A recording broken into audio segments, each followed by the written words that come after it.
어느 날 뉴욕의 한 거리에서 이제 버스를 기다리고 서 있는 한 사람이 있었습니다. 그때 누군가가 다가와서 그에게 말했습니다. 예수님 믿으세요. 그때 이 행인이 이렇게 말하는 것이었어요. 내가 예수를 믿건 말건 당신이 무슨 상관이요? 당신 일이나 알아서 하세요. 그때 그 전도자가 이렇게 말했습니다. 당신이 나에게 화내는 건 얼마든지 좋습니다. 그러나 예수님은 반드시 믿어야 합니다. 그러자 이 사람은 더 큰 소리로 말했습니다. 당신은 내가 싫다는데 왜 그렇게 나에게 괴롭히는 거요? 이때 전도자가 공손히 대답합니다. 네, 전도는 제 일이거든요. 그때 이 행인이 말합니다. 당신이 바로 무디 선생이시군요.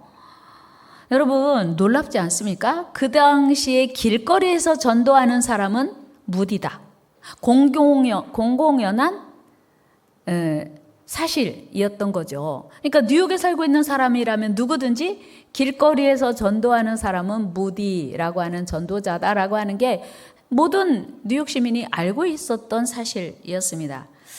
저는 이 이야기 하면서 그런 생각했어요. 길거리 곳곳에서 전도하는 사람은 다 방주교인이다. 아멘. 아멘. 군산 시내에서 전도하는 사람 요즘은요 신아무아가 길거리를 장악하고 있어요. 목사님들이 모이면 걱정이 진짜 군산 시내 노방전도 길거리 전도를 옛날에는 교회들이 했는데 지금은 이단들이 하고 있어. 이거 보통 일이 아니야. 그래서 목사님들이 저보고 전도 센터를 세우래요. 그러면 같이 교회가 연합해서 전도하면 좋겠다고 해서 좋다고 했어요. 준비하고 있습니다. 기도하고 있습니다. 여러분, 이처럼 무디 목사님은 유식한 사람이나 무식한 사람이나 가리지 않고 가난한 자나 부자나 젊은 자나 노인이나 많은 사람들에게 복음을 열심히 전했습니다. 그 결과 그는 항상 전도하는 사람으로 소문이 났고 미국 전역에 그리고 더 나아가서 전 세계적으로 영향력 있는 전도자가 되었습니다. 뿐만 아니고 무디 목사님은 나중에 무디 성경학교를 세워서 개인 전도뿐만 아니라 대규모 전도 집회를 통해서 직접적으로 수많은 사람들에게 복음을 전했습니다. 오늘은 예수님의 일상 루틴 세 번째 전도입니다. 예수님의 공생의 기간 동안 부지런히 전도하셨습니다. 전도는 예수님의 삶의 가장 우선순위였으며 예수님께서 이 땅에 오신 목적이었고 사명이기도 했습니다. 사실 예수님의 중요한 3대 그 사역이 뭐냐면 첫째는 가르치시는 것이었고 두 번째는 전파하시는 것이었고 그 다음에 병 고치는 것이었어요. 그러니까 가르치는 것, 전파하시는 것, 병 고치는 것이 예수님의 3대 중점 사역이었는데 사실은 이 세 가지의 궁극적인 목적은 전도였다는 사실입니다. 오늘 본문 이전에 보면 예수님은 안식일에 참으로 많은 일을 하셨습니다. 예수님은 안식일에 회당에서 많은 사람들에게 가르치셨어요. 마가복음 1장 21절 말씀 읽어요. 시작. 그들이 가버나움에 들어가시니라. 예수께서 곧 안식일에 회당에 들어가 가르치심에. 아멘. 예수님의 사역 중에 중요한 사역이 가르치시는 사역이었다는 거예요. 그리고 이제 병자들이 예수님이 오시니까 수많은 병자들이 나왔고요. 그 병자들을 다 고치셨습니다. 그리고 귀신들도 다 귀신을 내쫓아 주셨어요. 마가복음 1장 34절 시작. 예수께서 각종 병이 든 많은 사람을 고치시며 많은 귀신을 내쫓으시되 귀신이 자기를 알므로 그 말하는 것을 허락하지 아니하시니라. 아멘. 그러니까 예수님이 각종 병 드는 사람 다 고치셨고요. 귀신 들린 사람도 내쫓으셨습니다. 그리고 다음 날 새벽에 예수님은 한적한 곳에 가서 기도하셨습니다. 그리고는 제자들과 함께 이제 전도하러 가자. 이렇게 말씀하신 거예요. 오늘 본문 38절입니다. 같이 읽어요. 시작. 이르시되 우리가 다른 가까운 마을들로 가자. 거기서도 전도하리니 내가 이를 위하여 왔노라 하시고. 아멘. 예수님께서는 당신을 찾아온 제자들을 향해서 우리 전도하러 가자. 내가 이것 위하여 이 땅에 온 거야. 예수님이 이 땅에 오신 목적, 이 땅에 오신 사명이 전도라고 하는 걸 알고 계셨고 끊임없이 그 일을 행하셨습니다.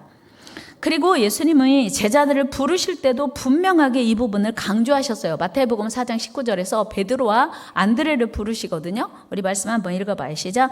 말씀하시되 나를 따라오라. 내가 너희를 사람을 낚는 어부가 되게 하리라 하시니. 아멘. 그러니까 안드레와 베드로를 부르시면서 목적을 말씀하세요. 내가 너희를 왜 부르는 줄 알아? 사람 낚는 어부대라고 부르는 거다. 이렇게 분명하게 말씀을 하시는 겁니다.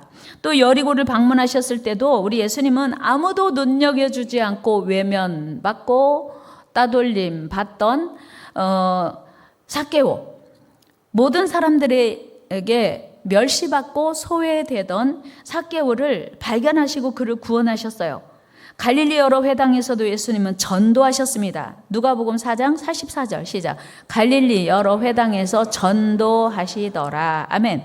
그러니까 예수님은 가는 곳곳마다 전도하셨고, 안 그러면 가르치시거나 병 고치셨는데, 이 세 사역이 3대 사역의 핵심은 결국 복음 전파였다, 전도였다는 거예요. 뿐만 아니고 예수님께서 돌아가실 때 마지막으로 제자들에게 유언하신 말씀도 오직 전도였어요. 우리 마태복음 28장 19절 말씀 읽어요. 시작. 그러므로 너희는 가서 모든 민족을 제자로 삼아 아버지와 아들과 성령의 이름으로 세례를 베풀고. 아멘.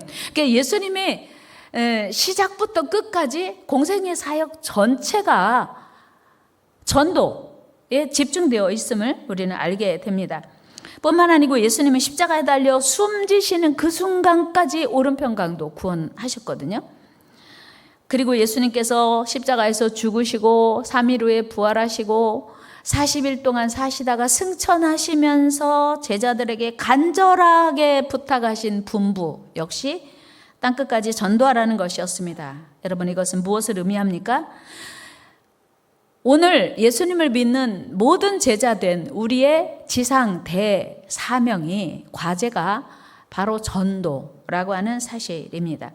온 세상에 복음을 편만하게 전하는 것, 실제로 예수님의 마지막 명령을 들은 그 예수님의 제자들은요, 부지런히 전도했어요. 예수님의 그 명령을 부지런히 순종했습니다. 사도행전 5장 42절 말씀 읽어 시작. 그들이 날마다 성전에 있든지 집에 있든지 예수는 그리스도라고 가르치기와 전도하기를 그치지 아니하니라. 아멘. 이제 예수님의 제자들과 사도들이 집에 있든지 길에 있든지 예수가 그리스도라고 하는 걸 가르쳤고 열심히 전도했습니다. 예수님의 소원을 몸으로 이제 실천하는 모습입니다. 사실 그런데 그 당시에 예수 이름을 말하고 전한다는 거 쉬운 일도 아니었고 간단한 일도 아니었어요. 예수 복음을 전하면 경고받고 위협받고 잡혀가고 투옥되기도 했었으니까요. 사도행전 4장 18절 말씀 읽어볼까요? 시작. 그들을 불러 경고하여 도무지 예수의 이름으로 말하지도 말고 가르치지도 말라 하니. 아멘. 예수 그 이름을 얘기했더니 경고한 거예요. 쉿, 조용히 해. 절대 복음 전하면 안 돼. 그렇게 경고받은 거예요. 뿐만 아니고 이제 그들에게 점점 더 압박이 가해져 왔습니다. 그러나 제자들은 그럼에도 불구하고 결코 포기할 수 없었어요. 더 열심히 복음 전했습니다. 사도행전 4장 12절 시작. 다른 이로서는 구원을 받을 수 없나니 천하 사람 중에 구원을 받을 만한 다른 이름을 우리에게 주신 일이 없음이라 하였더라. 아멘. 지금 베드로가 하는 얘기예요. 예수 외에는 구원 없어. 그러니까 너희가 아무리 복음 전하지 말라고 해도 난 전할 수밖에 없어 라고 지금 담대히 복음 전하는 겁니다. 뿐만 아니고 사도 바울 역시 할 수만 있으면 땅끝까지 가서 모든 이들에게 복음을 전하기 원했는데, 그 이유는 하나님의 뜻을 알고 보니, 구원받고 보니 내가 복음의 빚진 자구나. 그러니까 복음을 전해야 할 의무를 빚졌다고 생각한 거예요. 책무, 채무는요 반드시 갚아야 할 거잖아요. 그러니까 반드시 내가 변제해야 할 채무다라고 생각했어요. 뭐를? 복음 전파를. 그는 지구상에 거하는 모든 이들에게 복음을 전해야 한다는 의무감에 사로잡혀 있었습니다. 이는 예수님의 사역의 핵심이기도 하고 모든 성도들에게 최우선되는 사명이 바로 전도임을 알게 하는 상황이죠. 여러분, 예수님이 분명히 마지막 순간에 마가복음 16장 15절에서도 이렇게 말씀하세요. 같이 읽어요. 시작. 또 이르시되 너희는 온 천하에 다니며 만민에게 복음을 전파하라. 아멘. 만민에게 복음을 전파하라. 우리 주위만 아니고 온 천하에 다니며 만민에게 복음을 전파라는 거예요. 그렇다면 이제 우리가 복음 전파의 중요성은 충분히 이해할 수 있어요. 그렇죠? 전도해야 된다는 거 다 아시잖아요. 그런데 왜 우리는 전도가 그렇게 어려울까? 왜 그렇게 주저될까? 왜 그렇게 망설여질까? 예수님의 공생의 기간 동안 일상 루틴이 전도였었는데 왜 우리는 전도가 어려운 것일까? 여러분, 전도는 누가 하는 거예요? 세 가지 말씀드리려고 해요. 첫째로 구원받은 사람이 전도하는 거예요. 여러분, 구원 받으셨나요? 우리는 오늘이라도 이 세상을 떠날 수 있습니다.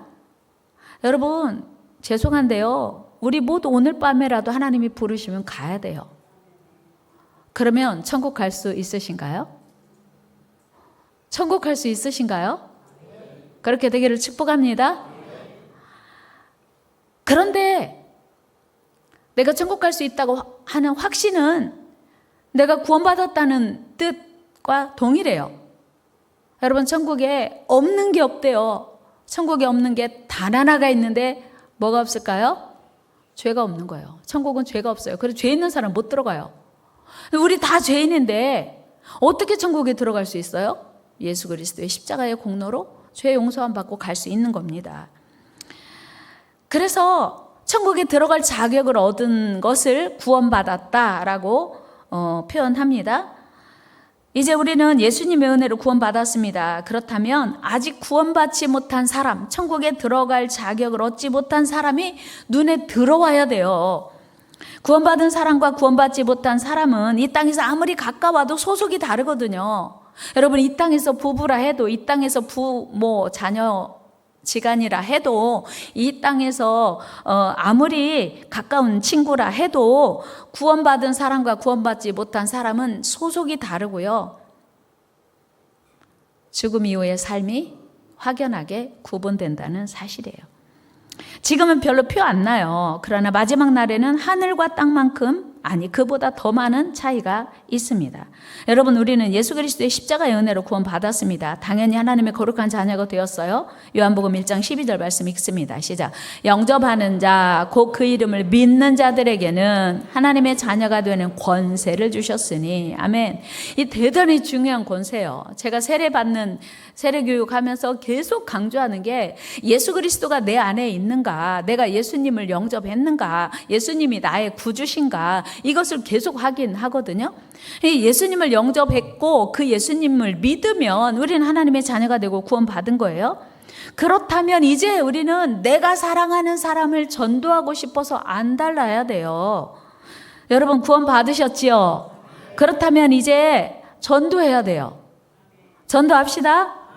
예수님이 전도하셨으니 우리도 전도해야 돼요. 이게 구원받은 사람의 당연한 모습입니다. 내가 구원의 확신이 있다면 구원받지 못한 사람을 불쌍히 여기는 마음으로 다가가 전도해야 돼요. 두 번째로, 왜 전도가 어려운가? 이거는 하나님을 사랑하는가의 문제예요. 하나님의 뜻을 행하는 일이 기쁘지 않다면 그 사랑에 문제가 있는 거예요.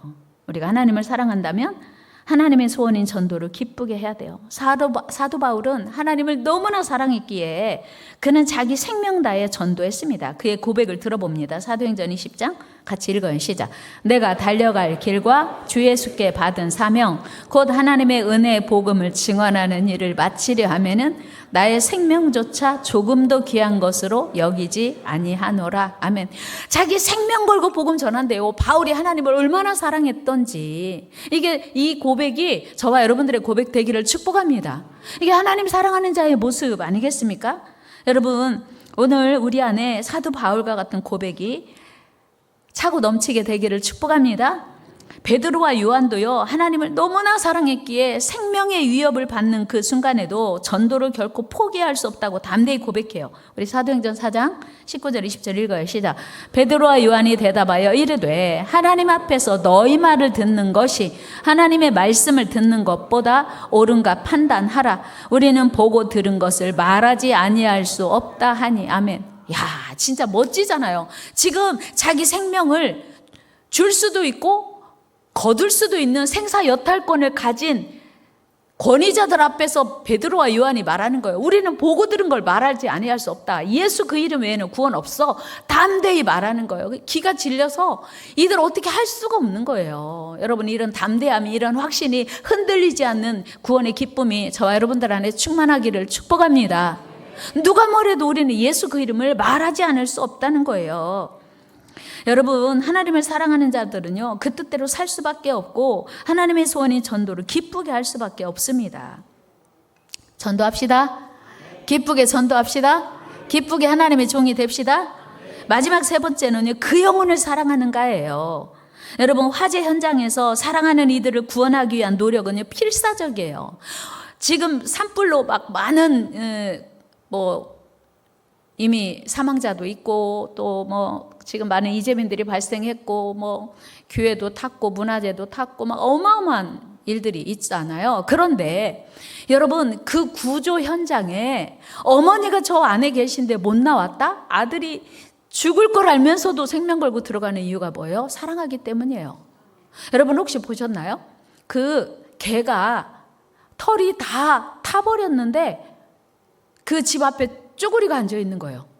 주인이, 자기를 사랑했던 주인이 저 집 안에 있는 것을 알고 그 구조되지 못한 주인을 위해서 털이 다 끌어버렸는데 그 집 앞에 있는 거예요. 이게 뭐예요? 사랑한다는 증거죠. 사랑하면 어떻게든 구하고 싶은 거예요. 여러분, 물에 떠내려가는 자녀들을 보면서 아이고, 우리 아들 떠내려가네. 그리고 지켜보고만 있을 부모가 어디 있겠습니까? 소리 지르고 막 우리 아들 어떡하냐고, 아니면은 아무 준비 없이 그냥 들어갔다가 같이 떠내려가는 일들도 비일비재하지 않습니까? 이게 진짜 사랑한다는 증거거든요. 여러분,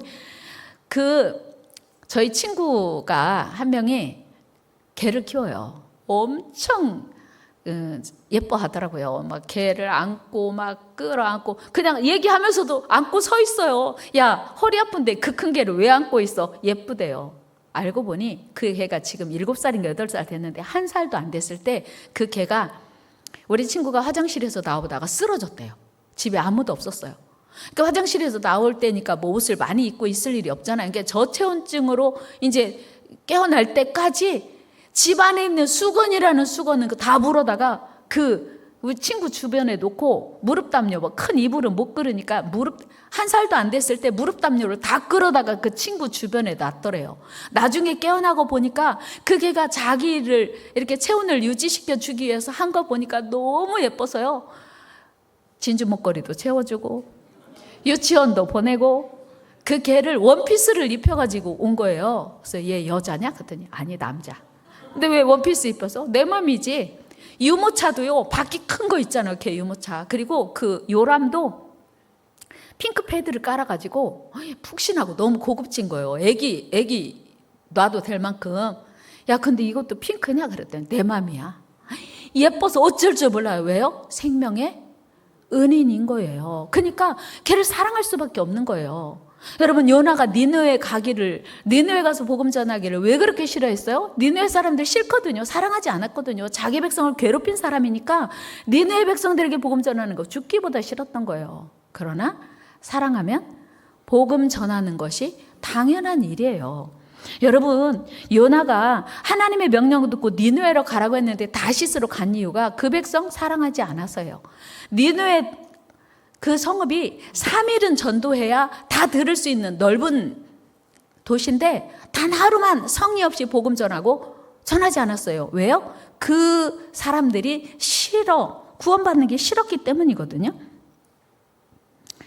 하나님의 명령에 어쩔 수 없이 전하기는 했지만 단 하루만 성의 없이 전했던 거예요. 왜요? 사랑하지 않았으니까. 그러나 반대로 기생 라합은 정탐꾼들을 숨겨주면서 뭐라고 말해요? 내가 당신들의 소문 들으니까 당신들의 하나님이 이 성을 반드시 줄 것 같은데 그때 나와 내 부모와 내 형제와 내 친척을 다 구원하라. 기생 라합은요, 신부는 기생이었지만 자기 부모님을 사랑했고 형제를 사랑했고 친척을 친구를 다 사랑했던 거예요. 뿐만 아니고 이방인이었던 고넬료도 베드로 사도를 초청해서 말씀 들을 때 친구와 친척을 다 불러 모았어요. 이게 사랑하는 사람들의 모습 아니겠습니까? 빌립보 감옥의 간수 역시 자기 가족을 다 불러서 사도 바울의 말씀을 듣고 구원받았습니다. 여러분, 우리가 사랑하는 이들의 영혼을 구원하는 거 당연한 일이에요. 사랑하는 사람을 떡 하나 주는 것도 필요하지만 진짜 저 영혼을 사랑한다면 우리는 전도해야 됩니다. 이번 해피데이 427에 사랑하는 사람들을 열심히 초청하여 다 구원받게 되는 은혜 있기를 축복합니다. 어떤 목사님이 그런 말씀 하시더라고요. 이 땅에 교회가 수없이 많지만 모든 교회가 다 쓰임받는 것은 아니다. 다시요. 이 땅의 모든 교회가 다 쓰임받는 것은 아니다. 그 순간 제 마음속에 드는 생각이, 아하! 이 땅에 예수 믿는 사람이 참 많지만 다 쓰임받는 것은 아닐 수 있겠구나. 그러면 나는 어떻게 쓰임받을 수 있을까? 하나님께 쓰임받는다는 건 축복이에요. 은혜입니다. 여러분, 기쁘게 하나님의 종이 되기를 축복합니다. 옆 사람에게 인사해. 우리 하나님께 쓰임받는 종이 됩시다. 그럼요.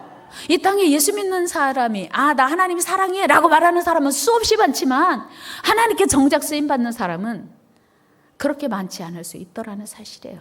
그러면 한 번밖에 없는 인생을 살면서 여러분 누구에게 쓰임받고 살기를 원하세요? 여러분 하나님께 쓰임받고 사는 은혜 있기를 축복합니다. 물론 세상에서도 쓰임받는 거 중요해요. 필요해요. 그러나 하나님께 쓰임받고 사는 거 너무 멋진 일 아닙니까? 위대하신 하나님, 온 세상의 왕 되신 하나님이 우리를 쓰신다면 우리 삶 얼마나 아름답겠는가. 여러분, 이제 예수님의 제자된 우리가 하나님께 쓰임받기를 사모하며 하나님의 기쁨이 되어야 합니다. 예수님의 일상 루틴이 전도였다면 우리의 일상 루틴도 전도여야 합니다. 유명한 전도자 무디 목사님은 이런 위대한 명언을 남겼습니다. 나는 녹슬어 없어지지 않고 닳아 없어지리라. 여러분, 녹쓰는 거 뭐예요? 안 써서 녹슬잖아요. 닳아 없어진다는 건 너무 많이 써서 닳아 없어져요. 여러분, 전도지 나눠주느라고 손이 닳아 없어지기를 축복합니다. 아멘? 입이 닳아 없어질 수 있다면 무슨 말하다가 닳아 없어지기를 원하십니까? 남 흉보고 욕하고 불평하고 원명하다가 입이 없어지는 게 아니라 닳아 없어지는 게 아니라 복음 전하다가 입이 닳아 없어지는 은혜 있기를 축복합니다.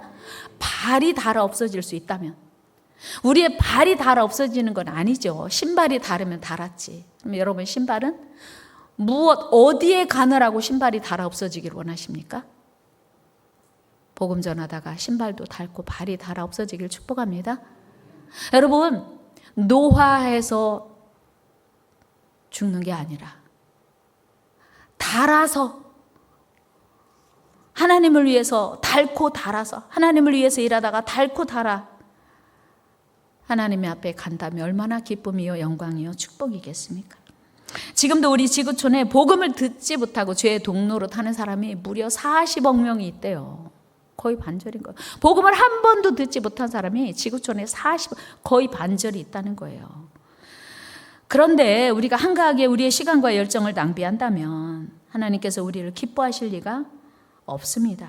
오늘도 우리의 도움을 기다리며 와서 도와달라고 손짓하는 민족과 사람들이 수없이 많음을 잊지 말고 최선 다해 전도하는 저와 여러분 되길 주의 이름으로 축복합니다.